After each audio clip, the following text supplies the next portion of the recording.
Monsieur Pierre Grappin, bonjour. Monsieur. Vous êtes conseiller scientifique au BIPE, le BIP. Rappelez-nous ce qu'est le BIP.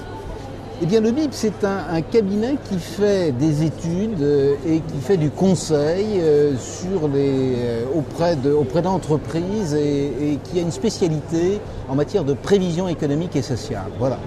On a aussi des travaux de prospective qui nous sont commandés soit par des grandes entreprises, soit par des administrations. Alors, quels sont les grands domaines qui se développent aujourd'hui dans le domaine des services à la personne ? Alors, je crois qu'il faut être honnête, si vous voulez, les secteurs traditionnels, c'est-à-dire ceux qui sont soit l'aide à domicile pour les personnes âgées ou les personnes dépendantes ou les personnes handicapées d'une part, et l'autre secteur qui concerne la garde d'enfants, parce qu'en gros c'est ça, sont des secteurs qui effectivement de toute façon vont se développer du fait du vieillissement de la population et du fait du regain de natalité en France, et pas seulement de natalité, mais aussi du fait de l'activité économique des femmes. Donc, le taux d'activité des femmes est un des plus élevés en Europe, et il est en France. Donc vous avez la conjonction à la fois de personnes qui ont des enfants et qui travaillent.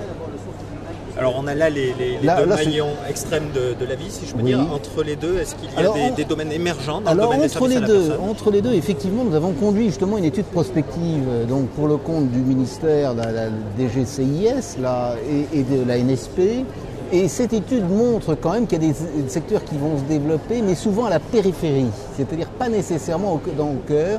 On s'est rendu compte notamment que tout ce qui a trait à la mobilité, si vous voulez, tout le problème des déplacements de personnes âgées, déplacements de jeunes, vous savez, les fameux jeunes voyageurs, là, que vous voyez aux aéroports ou à la SNCF, et bien là, effectivement, il y a des demandes énormes qui ne sont pas encore couvertes en tous les cas et qui demandent en tous les cas à être prises en charge.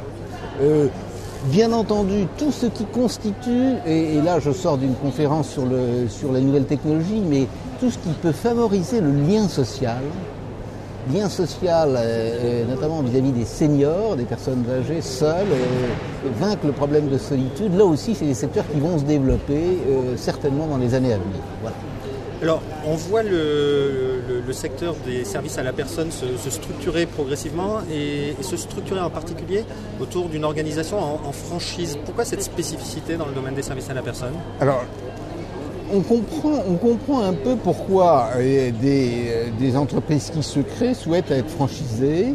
Je pense que c'est un peu une garantie à la fois parce que derrière il y a l'image de la marque, donc de la notoriété. Et bon, je crois que si vous êtes une famille qui voulait vous adresser à quelqu'un pour une garde d'enfants ou pour une personne qui va venir pour votre grand-mère, vous voulez effectivement avoir une certaine assurance qualité.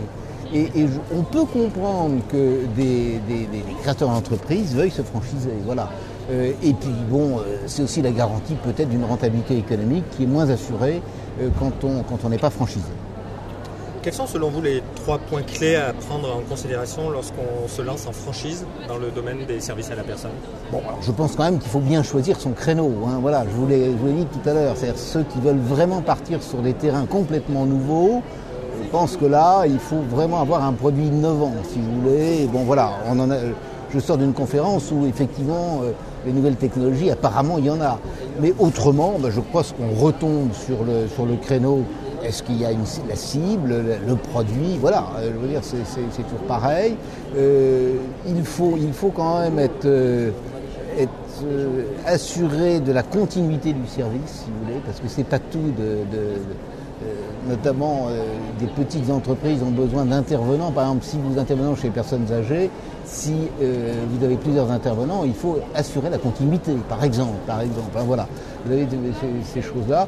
Bon, et puis quand même, c'est certain que c'est un secteur. Je pense qu'on ne fait pas immédiatement fortune, si vous voulez. Bon, il y a quand même un investissement assez long et surtout un investissement personnel. Monsieur Pierre Grappin, je vous remercie beaucoup pour cet éclairage. Je rappelle que vous êtes conseiller scientifique au BIPE, le BIP. Merci.